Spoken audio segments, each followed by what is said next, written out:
ಅಂದಿದ್ರು ಕೂಡ ಹುದ್ದೆ ದೊಡ್ಡದ ಜವಾಬ್ದಾರಿ ಸ್ಥಾನಮಾನವನ್ನು ಗುರುತಿಸಿಕೊಂಡಿದ್ದಾರೆ. ಅದಕ್ಕೆ ಡಾಕ್ಟರ್ ಸಂಗೀತಾ ಅಕ್ಕನವ್ರಿಗೆ ಅವರ ಸೇವೆಯನ್ನು ಗುರುತಿಸಿಕೊಂಡು ಈ ಭಾಗದ ಧನಿಗಳಾಗಿರ್ತಕ್ಕಂಥ ನಾಗರಾಜ್ ದೇಸಾಯಿ ಸರ್ ಅವರು ಸನ್ಮಾನವನ್ನು ಮಾಡಿದರು. ಅದು ಪ್ರೀತಿಯ ಗೌರವದ ಸನ್ಮಾನ. ಅದಕ್ಕೆ ನನಗೂ ಆರೋಗ್ಯ ಇಲಾಖೆ ಭಾಳ ಪ್ರೀತಿ ಇರುವುದರಿಂದ ಖುಷಿ ಅನಿಸ್ತು. ಪಾಪ ಅಲ್ಲೇ ಬಂದಿದ್ದರೆ ಅಲ್ಲೇ ಮಾತಾಡ್ತಿದ್ದೆ. ಅವ್ರು ಅಷ್ಟ ಪರಿಚಯ ಇರುವುದರಿಂದ ಆಮೇಲೆ ಹೇಳಿದ್ರು ಅವರು ಮೆಡಿಕಲ್ ಆಫೀಸರ್ದಾಗಿರ್ತಾರೆ. ಹಂಗಾರೆ ಆಯಿತು, ನನಗೆ ಒಂದು ಮತ್ತೆ ಬರೋಕ್ಕಾಗಂಗಿಲ್ಲ ಅಂತೇಳಿ ನಾನು ಒಂದು ಸ್ವಲ್ಪ ವೇಟ್ ಮಾಡಿ ಅದಕ್ಕೆ ಅವ್ರಿಗೆ ಅಭಿನಂದನೆ ಸಲ್ಲಿಸಲಿಕ್ಕೆ ಖುಷಿ ಅನ್ನಿಸ್ತು.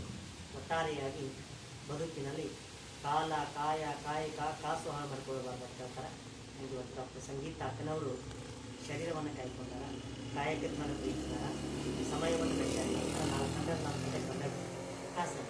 ಇವತ್ತು ರೋಗಿಗಳ ಸೇವೆಯನ್ನು ಮಾಡಿ ಒಂದು ಹಣ ಸಂಪಾದನೆಯನ್ನು ಮಾಡಿಕೊಂಡ ಇವತ್ತು ಅನೇಕ ಒಂದು ಅವರ ಜೀವನಕ್ಕೆ ಏನು ಅನುಕೂಲತೆ ಐತಲ್ಲ ಅದನ್ನು ತಾವು ನಿಗಿಸಿಕೊಂಡ ಮಕ್ಕಳಿಗೆ ಒಂದು ಶಿಕ್ಷಣ ಸಂಸ್ಕಾರವನ್ನು ಕೊಡ್ತಕ್ಕಂಥ ಜವಾಬ್ದಾರಿಯೂ ಕೂಡ ಭಗವಂತ ಅವರಿಗೆಲ್ಲ ಕೊಡ್ತಾನಂತಕ್ಕಂಥ ಮಾತನ್ನು ಹೇಳಿ ಹರದೈತಿ ಭಕ್ತಿ ಸಾರ, ಹರದೈತಿ ಡಾಕ್ಟರ್ ಸಂಗೀತಾ ಅಕ್ಕನ ಸೇವೆ ಕಾರ್ಯಭಾರ.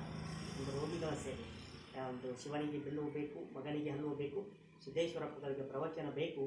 ಡಾಕ್ಟರ್ ಸಂಗೀತಾ ಅಕ್ಕನವರಿಗೆ ರೋಗಿಗಳ ಚಿಂತೆ, ರೋಗಿಗಳ ಅಭಿವೃದ್ಧಿ, ರೋಗಿಗಳ ಆರಾಮದಾಯಕ ವಿಷಯ ಬೇಕಂತಕ್ಕಂಥ ಮಾತನ್ನು ಹೇಳ್ತಾ ಸಮಯದ ಅಭಾವ ಇರೋದರಿಂದ ಮತ್ತೆ ಅವರು ಹುಟ್ಟುಹಬ್ಬಕ್ಕೆ ಅವರಿಗೆ ಪಾಪುಗಳಾಗಿದ್ದರೆ ಪಾಪುಗಳು ಹುಟ್ಟುಹಬ್ಬಕ್ಕೆ, ಅನ್ನೋರು ಹುಟ್ಟುಹಬ್ಬಕ್ಕೆ ಮತ್ತು ಬರೋಣ ಮತ್ತು ಫೀಲ್ಡ್ ಬೇರೆ ಇದ್ದರೂ ಕೂಡ ಎಷ್ಟೊಂದು ಒಂದು ಪ್ರೀತಿ ವಿಶ್ವಾಸದಿಂದ ಹೊಂದಾಣಿಕೆ ಮನೋಭಾವನೆಯಿಂದ ಯಾವ ರೀತಿ ವೈದ್ಯರಿಗೆ ಸಹನೆ ತಾಳ್ಮೆ ಬೇಕಂತಾರಲ್ಲ ಆ ಸಹನೆ ತಾಳ್ಮೆ ಹೊಂದಾಣಿಕೆ ಡಾಕ್ಟರ್ ಸಂಗೀತಾ ಅವರು ನಾನು ಕಂಡುಕೊಂಡೆ, ನೋಡಿದೆ, ಗೊತ್ತಾಗ್ಬಿಟ್ಟೆ ಚೆನ್ನಾಗಿ ಅಂಥವ್ರು ಇವತ್ತು ಈ ಭಾಗದಲ್ಲಿ ಸೇವೆ ಮಾಡ್ತಾಯಿದ್ದಾರೆ.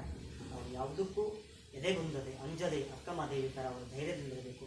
ನಾನು ಇವತ್ತು ಅವ್ರ ಸ್ವಂತ ಸಹೋದರನಾಗಿ ಹೇಳ್ತಾ ಇದ್ದಾನೆ. ಇವತ್ತು ಆರೋಗ್ಯ ಇಲಾಖೆ ನನಗೆ DHO ನಮ್ಮ ಮಾಮರ DHO ಅವರಿದ್ದು 16 ಜಿಲ್ಲೆ SPDCಗಳ ಪರಿಚಯ ಇದ್ದಾರೆ, 120 ಜನ ಶಾಸಕರ ಪರಿಚಯ ಇದ್ದಾರೆ. ವಿಶೇಷವಾಗಿ ವೈದ್ಯಾಧಿಕಾರಿಗಳು 600 ಜನ, 602 601 ಅವರು ಮಾಧ್ಯಮಗಳ ಈಗ ಅವ್ರಿಗೆ ನಮ್ಮ ಆರೋಗ್ಯ ಇಲಾಖೆಯಲ್ಲಿ ಅಪ್ಲಿಕೇಶನ್ ಹಾಕಿದ್ದು ಅದಕ್ಕೂ ರೆಕಮೆಂಡ್ ಮಾಡಿಲ್ಲ. ಅಥವಾ ಮತ್ತೇನೋ ಒಂದು ಇಲಾಖೆಯಲ್ಲಿ ಬೇಕಾದಂಥ ನನಗೂ ಕೂಡ ಅಣ್ಣನ ತಮ್ಮನಂತೆ ನನ್ನ ಒಂದು ಹೇಳಿದರೆ ನಾನು ಸಣ್ಣ ಸೇವಾ ಮಾಡೋಣ, ಅವರಿಂದ ಇರೋಣ ಅಂತಕ್ಕಂಥ ಮಾತನ್ನು ಹೇಳಿ ಅಥವಾ ಡಾಕ್ಟರ್ ಸಂಗೀತಾ ಅಕ್ಕನವರಿಗೆ ಅವರ ತಂದೆ ತಾಯಿಗಳ ಆಶೀರ್ವಾದ, ಪತಿದೇವರಾಗಿರ್ತಕ್ಕಂಥ ಚೇತನ್ ಸರ್ ಅವರ ಸಪೋರ್ಟ್ ಇನ್ನಷ್ಟು ಇರಲಿ. ಒಟ್ಟಾರೆಯಾಗಿ ಇಬ್ಬರು ದಂಪತಿಗಳಿಗೆ ನಮ್ಮ ನಾಡಿನಲ್ಲಿ 6 ಜನ ಪುಣ್ಯ ಪುರುಷರು 100 ವರ್ಷಗಳ ಕಾಲ ಬದುಕಿ ಹೋಗಿದ್ದಾರೆ. ನನಗೆ 5 ಮಂದಿ ಪರಮ ಪೂಜ್ಯರ ಹೆಸರು ನೆನಪಾದ. ಮುಳುಗೋಡದ ಮಹಂತ ಶಿವಯೋಗಿಗಳಂಗ, ತುಮಕೂರು ಅಜ್ಜನವರಂಗ, ಬೆಳಗಾವಿ ಅಜ್ಜನವರಂಗ, ಸವದತ್ತಿ ಹುಲಿ ಅಜ್ಜನವರಂಗ, ಬೀದರ್ ಜಿಲ್ಲೆಯ ಬಾಲ್ಕಿ ಅಜ್ಜನವರಂಗ ಡಾಕ್ಟರ್ ಸಂಗೀತಕ್ಕ ಮತ್ತು ಚೇತನ್ ಸರ್ ಅವರಿಗೆ 100 ವರ್ಷಗಳ ಕಾಲ ಆಯುಷ್ಯ ಆರೋಗ್ಯ ಭಾಗ್ಯ ಕೊಟ್ಟು ಕಾಪಾಡಿ ಅಂತಕ್ಕಂಥ ಮಾತನ್ನು ಹೇಳಿ ಅವ್ರ ಆಸ್ಪತ್ರೆಗೆ ಈಗ 2 ತಿಂಗಳ ಆಗೈತೆ ಅಂದರು. ಇರಲಿ, ಇನ್ನೂ ಸ್ವಲ್ಪ ರೂಢಿ ಆಗಂತಾನ ಅವರ ಸೇವೆ ಮೆಚ್ಚಿಕೊಂಡು ಜನ ಇವತ್ತು ಅನುಕೂಲ ಮಾಡ್ತಾರೆ. ಇನ್ನಷ್ಟು ಆಸ್ಪತ್ರೆ ಮೌಂಟ್ ಎವರೆಸ್ಟ್ದಂಗೆ ಅವರ ಸೇವೆ ಎತ್ತರೋತ್ತರ ಬೆಳೀಲಿ.